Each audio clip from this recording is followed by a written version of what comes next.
Estás escuchando Crímenes que cambiaron la historia, de Historia National Geographic.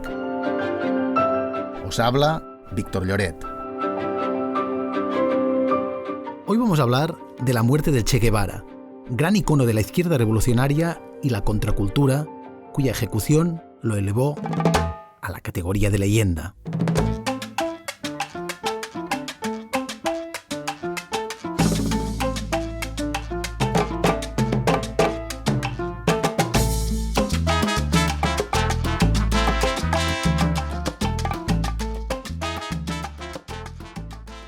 Cuando pensamos en palabras como revolución o guerrilla, a muchos nos viene a la cabeza la icónica imagen de Ernesto Guevara, que pasó a la posteridad con el sobrenombre del Che.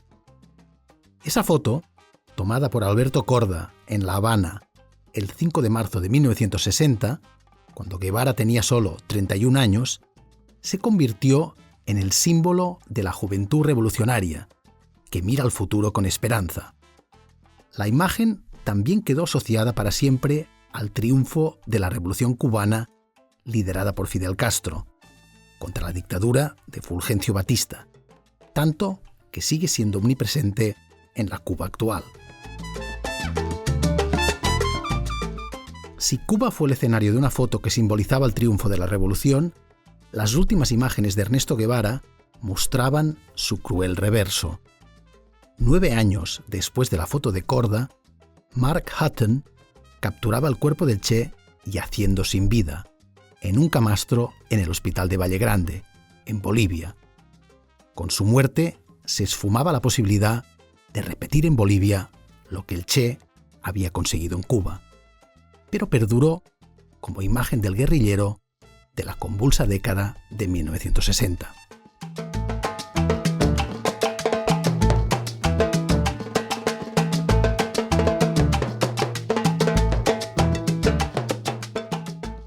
Ernesto Guevara no nació ni en Cuba ni en Bolivia. Fue su ideología lo que lo llevó a luchar allí. Para el Che y sus camaradas, todos los países del continente latinoamericano formaban parte de una misma tierra. Eran naciones hermanas acechadas por los mismos males. Ernesto Guevara nació en 1928 en la ciudad argentina de Rosario. Ernestito, como lo llamaban de niño, era el mayor de 5 hermanos de una familia de clase media alta. Sus padres, Ernesto y Celia, tenían raíces vascas e irlandesas, cosa que influyó en el carácter e intereses de su hijo mayor. Según la gente que lo conocía, Ernesto tenía un vínculo emocional fuerte con Irlanda y conocía bien y admiraba la historia de la guerrilla irlandesa. Ernesto y Celia educaron a sus hijos en un ambiente ilustrado, progresista y liberal, que desafiaba muchas convenciones sociales de la época y que les enseñó que otro mundo era posible. El joven Ernesto era un lector voraz, un estudiante brillante y un gran deportista. Pero su salud no era tan fuerte como su curiosidad y su determinación. Ernesto tenía problemas respiratorios serios, tanto que la familia Guevara tuvo que mudarse cerca de Córdoba, una zona de clima más seco que atenuaría sus ataques de asma. Quizá movido por sus problemas de salud, el futuro Che decidió estudiar medicina en Buenos Aires.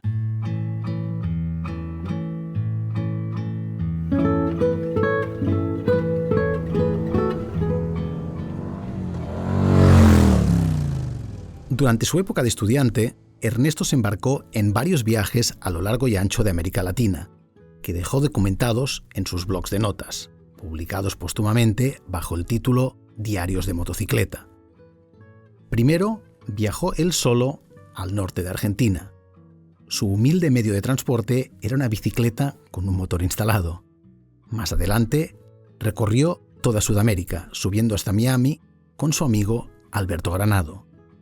Durante su periplo, Ernesto vio con sus propios ojos la pobreza extrema y la injusticia que asolaban el continente, y quedó conmovido por la solidaridad entre la gente más desfavorecida.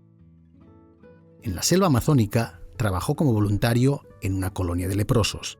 En el norte de Chile observó las durísimas condiciones de trabajo de los mineros. Cerca de Machu Picchu quedó impactado por la miseria de los campesinos que trabajaban para los terratenientes. Estas experiencias alimentaron su odio hacia el capitalismo y lo convencieron de que la solución a la injusticia social era la revolución violenta. Así lo dejó escrito en sus notas. Estaré en el lado de la gente. Tomaré las barricadas y las trincheras, gritando como un poseído. Me mancharé las manos de sangre y con furia enloquecida cortaré el cuello de todo enemigo derrotado que me encuentre.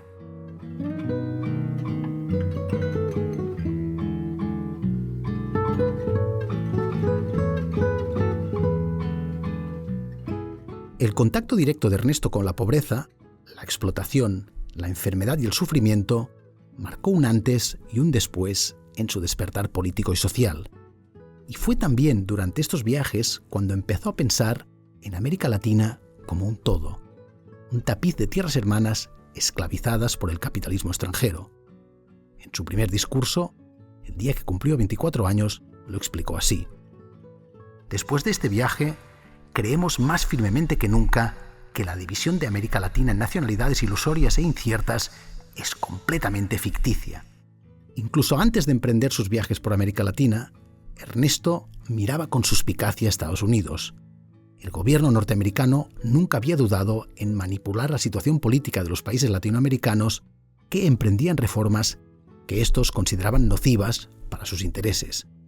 Esta tendencia se endureció durante la Guerra Fría, que enfrentó a Estados Unidos con la Unión Soviética de 1945 a 1989. Cualquier político que buscase un reparto de la riqueza más equitativo o una nacionalización de la industria era sospechoso de ser comunista. Esto hizo que los servicios secretos norteamericanos, la CIA, armase y dirigiese golpes militares contra gobiernos elegidos democráticamente. A su vez, esto hizo proliferar los movimientos que veían en la lucha armada la única vía para conseguir un cambio político. Así, la guerrilla se convirtió en la esperanza de miles de revolucionarios que ansiaban un futuro más igualitario.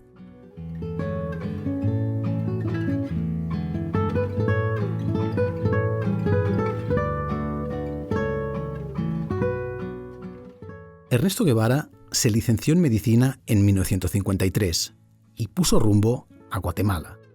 Allí, la izquierda armada había conseguido derrocar al dictador Jorge Ubico y el nuevo gobierno de Jacobo Arbenz intentaba traer la revolución social.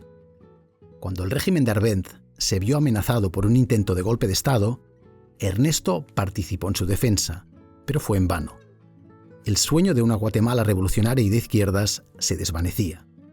Al descubrir que la CIA estaba detrás de este golpe de Estado, Ernesto se convenció aún más de que Estados Unidos siempre sería el enemigo de la revolución, y su ideología empezó a dirigirse más firmemente hacia el marxismo.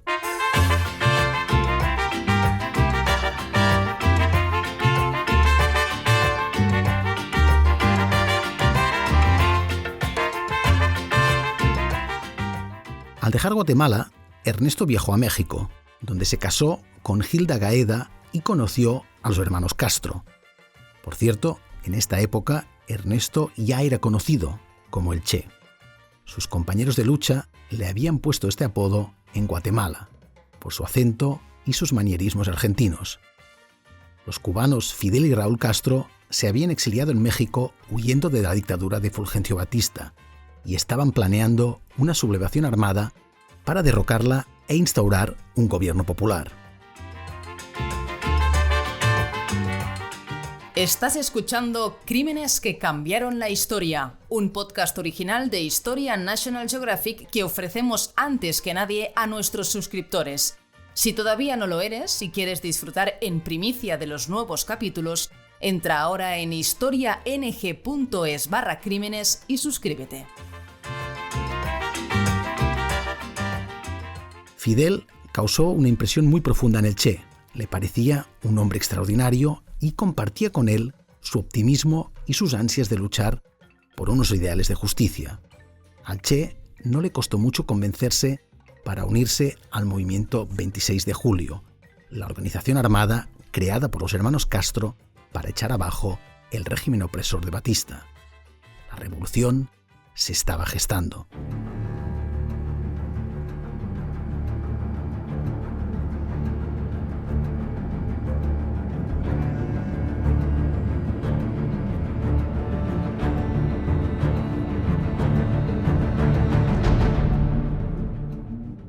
En diciembre de 1956, una milicia de algo más de 80 hombres zarpó de México con destino a Cuba a bordo del Granma, un yate destartalado. Entre ellos iban los hermanos Castro y el Che. Al desembarcar en la costa cubana, el ejército de Batista los detectó casi inmediatamente y la mayoría de los rebeldes fueron ejecutados. Los supervivientes, heridos y maltrechos, consiguieron huir y esconderse en las montañas de Sierra Maestra, donde formaron un ejército de guerrilla.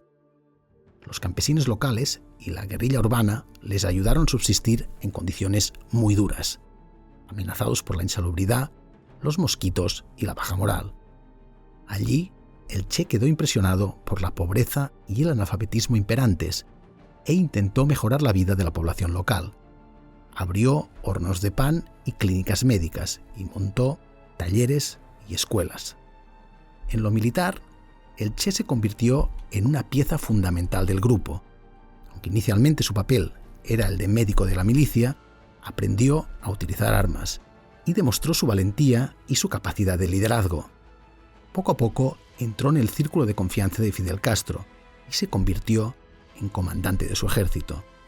Así, el Che, un hombre complejo que había estudiado para curar enfermedades, se vio planeando estrategias militares y ejecutando a traidores y desertores.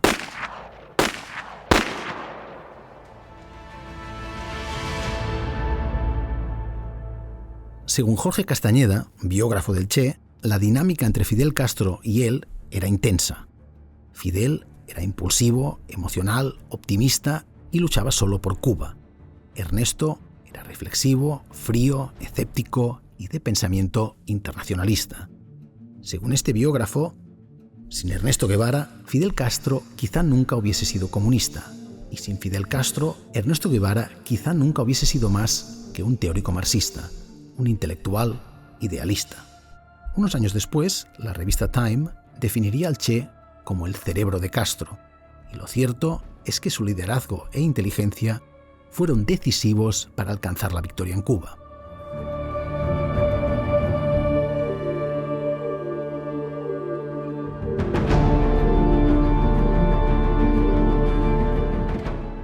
Tres años después de desembarcar en la isla, los rebeldes de Fidel Castro habían conseguido hacerse con armas del ejército de Batista, estaban ganando apoyo y recibían cada vez más hombres dispuestos a enrolarse en su ejército. Además, los medios norteamericanos hicieron mucho para dar una imagen positiva del movimiento revolucionario, con cabeceras como la CBS o The New York Times, entrevistando a Castro y presentándolo como el liberador del pueblo cubano. Con la corriente de opinión nacional e internacional a favor, la milicia liderada por el Che consiguió una serie de victorias brillantes sobre las fuerzas de Batista, y el 1 de enero de 1959 el dictador huyó a la República Dominicana. Al día siguiente, el Che entró en La Habana para tomar el control de la capital. Fidel Castro llegó el día 8 de enero. La guerra había acabado. La revolución había vencido. El futuro era suyo.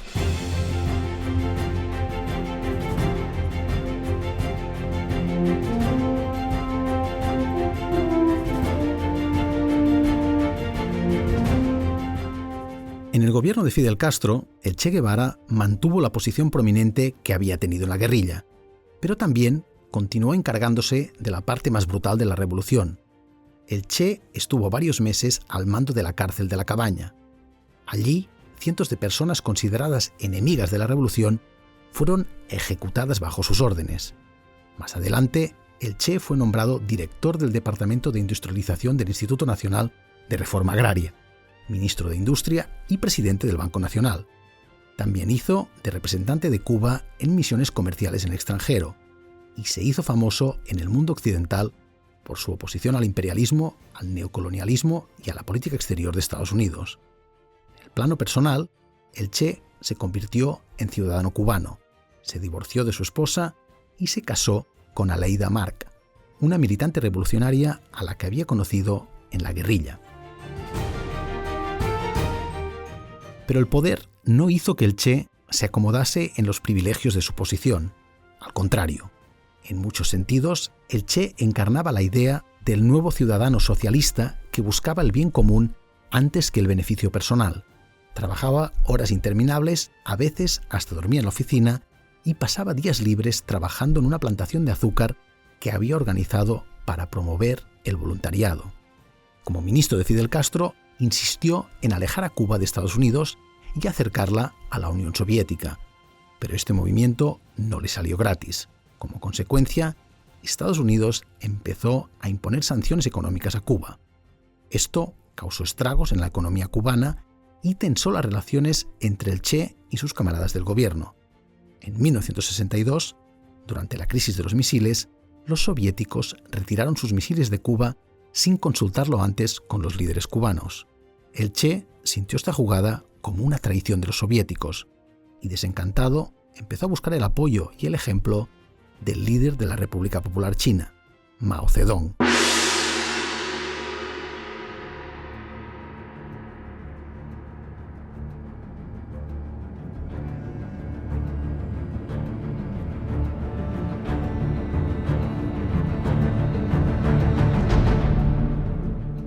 Apenas 6 años después de la victoria, el Che había perdido gran parte de la ilusión con la que había encarado su proyecto revolucionario.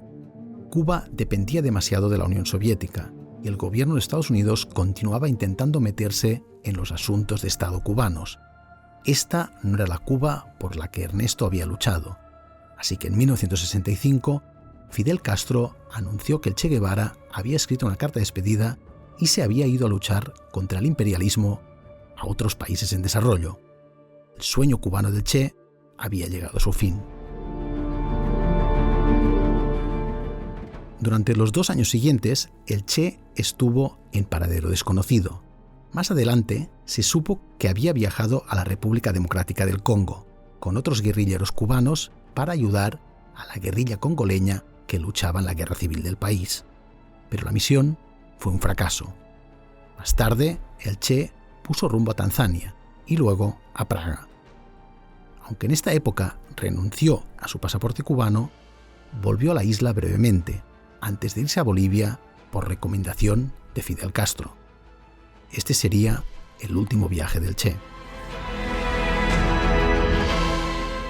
En el otoño de 1966, el Che Guevara llegó a la región boliviana de Santa Cruz con un aspecto muy poco reconocible, para pasar desapercibido. Con la cabeza rapada y sin barba, el Che estaba allí para apoyar a los rebeldes que intentaban echar abajo el gobierno represivo de René Barrientos.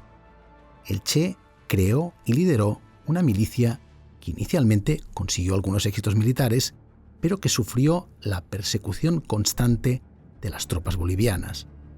A principios de octubre de 1967, un destacamento especial del ejército de Barrientos, ayudado por la CIA, se enfrentó a los rebeldes y el escuadrón fue casi aniquilado. El Che, que resultó herido en el ataque, fue capturado. Al día siguiente, el 9 de octubre, en La Higuera, el Che Guevara fue ejecutado de un disparo por orden del alto mando militar. Según publicó The New York Times, un agente de la CIA presenció la ejecución, aunque más tarde se dijo que la CIA quería al Che vivo. Antes de enterrarlo en un lugar secreto, los ejecutores del Che Guevara hicieron fotos de su cuerpo asesinado y le cortaron las manos. Así podrían verificar su identidad con sus huellas digitales y decirle al mundo que el Che Guevara ya era historia.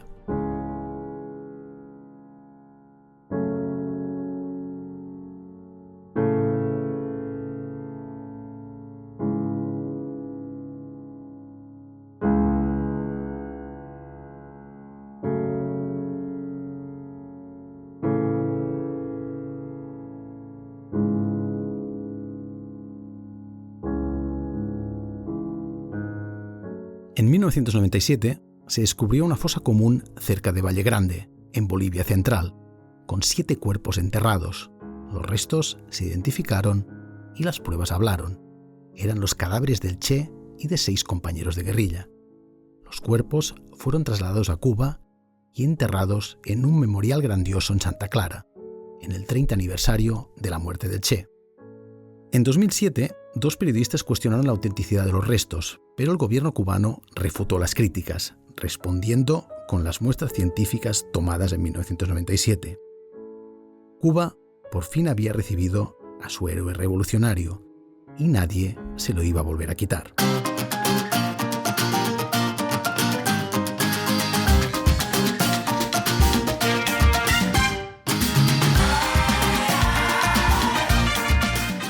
Cualquiera que visite Cuba puede comprobar que la famosísima imagen del Che, con boina, pelo desaliñado y mirada dirigida al infinito, es omnipresente en la isla. Con su juventud, permanece como el icono heroico que no tuvo que renunciar a sus ideales por circunstancias vitales. Tampoco tuvo que ver cómo desaparecía del mapa la Unión Soviética, ni cómo los países latinoamericanos conseguían cambios de régimen con métodos menos violentos que los que utilizaron él y sus compañeros revolucionarios. Con todo, y en gran parte gracias a una afortunada fotografía, la del Che Guevara es una de las personalidades más inmediatamente reconocibles del siglo XX. Como casi todos los personajes fascinantes de la historia, la figura del Che está envuelta en luces y sombras, idealizado como mártir y héroe para muchos, y condenado por sus métodos sanguinarios por otros. El Che Guevara es la personificación del espíritu rebelde y eternamente joven que lucha por ideales de justicia social, un espíritu que trasciende fronteras y que pervive de generación en generación.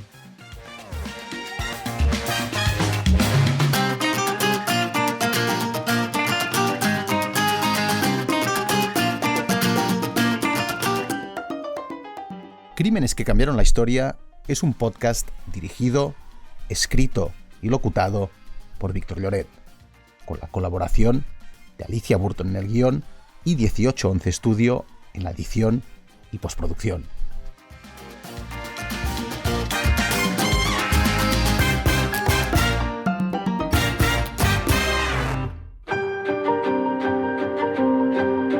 Has escuchado Crímenes que cambiaron la historia, un podcast original de Historia National Geographic que ofrecemos en primicia a nuestros suscriptores.